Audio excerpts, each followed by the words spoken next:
The SABC is quite complicit in making forex scammers famous and well known. Today I will show you 5 scammers that could further their operations by leveraging these TV appearances in their favor. Now, when we look at the financial segments that they have on SABC, we will quickly realize that these guys have stepped into a show that they feel it's all about them and not about the finances and the people anymore. Like I said, we are going to take a look at 5 names that the SABC platformed, and this allowed them to further their scams and scam more people. The first forex scammer that I want to talk about, and this is most probably the most prolific forex scammer in South Africa, and I say prolific because he hasn't been caught yet, is REVERED.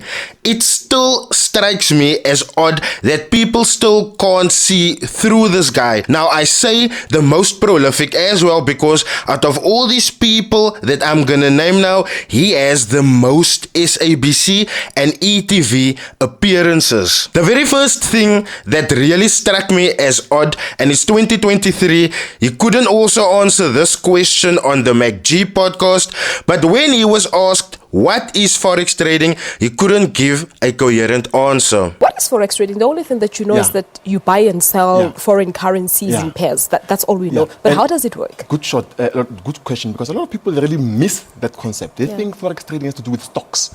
Forex trading, it is the exchange of currencies like euro, dollar, your pound. You know, that is the exchange. You buy and sell currencies. Now, as you guys have heard, REVERED said you are buying currencies. As far as I know, you are buying a position, a price point within a market. You are buying a contract for difference. You are not buying a currency. And the fact that REVERED can't articulate himself that well and he's an authority, that is just off-putting. The next thing that should have thrown people to the side is the fact that this guy would boisterously claim that he makes 100,000 rand per day. How much are you making? Well, remember, I would like to also have a disclaimer. With my experience, remember I've been trading for the past 6 years.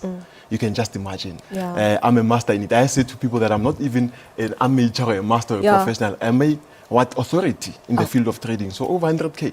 Over 100,000 daily. I can net. Is it? I can net. Now, I'm gonna ask you guys really nicely now. Do you guys think someone that makes 100,000 rand a day would go around borrowing people's Bentleys so they can look rich? This platform that was given to him also gave him the opportunity to promote a software that he developed that like trade like the banks. But why is no one talking about the software? Now, that is why I've created a software called Armageddon. I'm launching it on the 25th this month at Grace Bible Church. What we are doing is that now this software, it is exactly the feel of how the banks are doing it. So I've developed it from scratch. It is trading for you.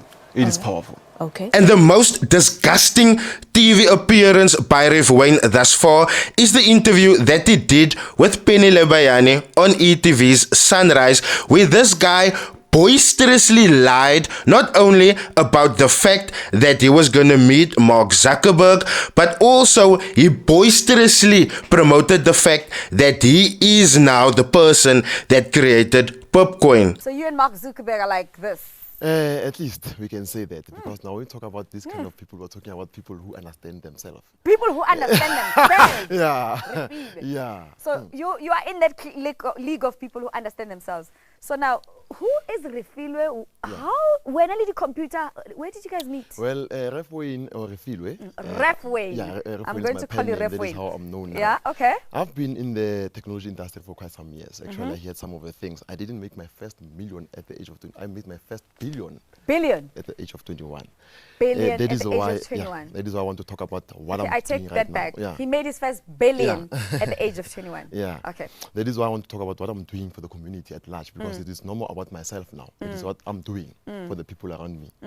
And But, so let's talk about this journey. What really attracted you to say, okay, this is what I want to do. I want to get into software development. I mean, this algorithms, you said it's a method of coding. Yeah, I won't talk about algorithms, we'll talk about coding. We'll talk about the behindings of a computer. When people like you use a computer, you just look at what you call the end user. Now, that is what I'm talking about. We are talking about making more software, developing things, making them easier and faster for everyone, using okay, so algorithm. The love and the understanding of technology, you know, I was asking you off air, you know, the first time you touched a computer, how old were you? And you said at about 6. Yeah, 6, 7, that was one of my first times. I started to understand technology and what it really means. That is why through that, I'm now doing this for my community, giving away things, empowering the community at large, and I'm the founder of the first digital currency now, Pipcoin.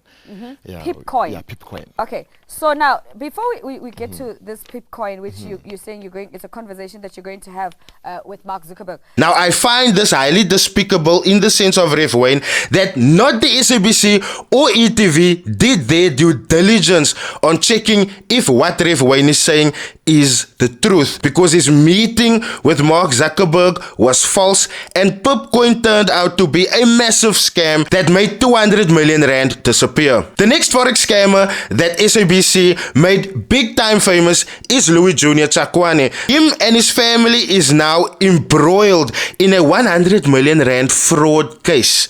And where's the SABC now? They were mum since the beginning. Meanwhile, we were asking questions in 2021 already. Number 3 on our list that the South African media made a huge deal about is Sandile Sheze. And you guys most definitely know I've been following this guy's scamming activities all the way back to the Take Profit tour where they used DJ Spoo to help promote this event. Now, when I exposed this guy, a lot of people called me a hater. A lot of people told me the information that I have is false.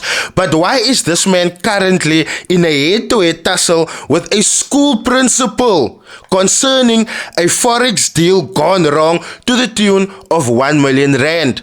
And to think this is the guy that the South African media platformed? The fourth guy that was recently platformed by the SABC is LESIBA MOTHUPI. Now, you guys know LESIBA MOTHUPI is someone that I have highly praised and criticized in the past, but his recent dealings with Ref Wayne really made this guy steer off the road. Short left vibes.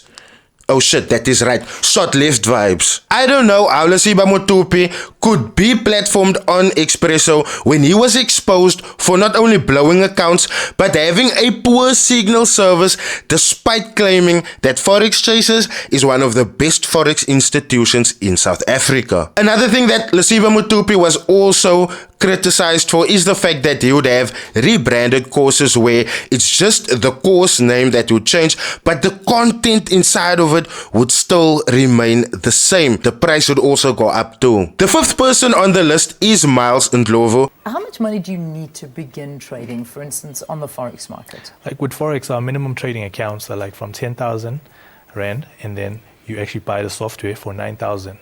Okay. And then you trade yourself. And this person has been alleged to have defrauded people out of 5 million rand and counting. Now, I have a police report in front of me.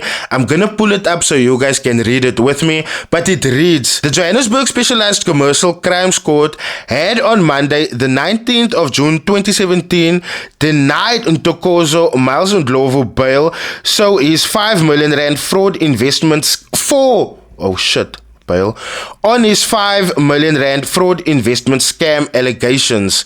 So you guys can read further there, pause to read it, but obviously you guys can see that this is a big thing that was happening here, because to be denied bail, obviously the court and their investigations have found something that made them to believe that you might be a flight risk. When you look at what these guys have done after they've been platformed not only on SABC but on various other media platforms in South Africa, you guys will realize that these guys build themselves up until they cannot go any further, and once they have reached their plateau, they bow out with as much money that they can. And the sad part is most of the people that invested will not even see a cent back. In the future, I sincerely hope the SABC will do more due diligence when it comes to inviting self-made forex traders onto their platform, because they are evidently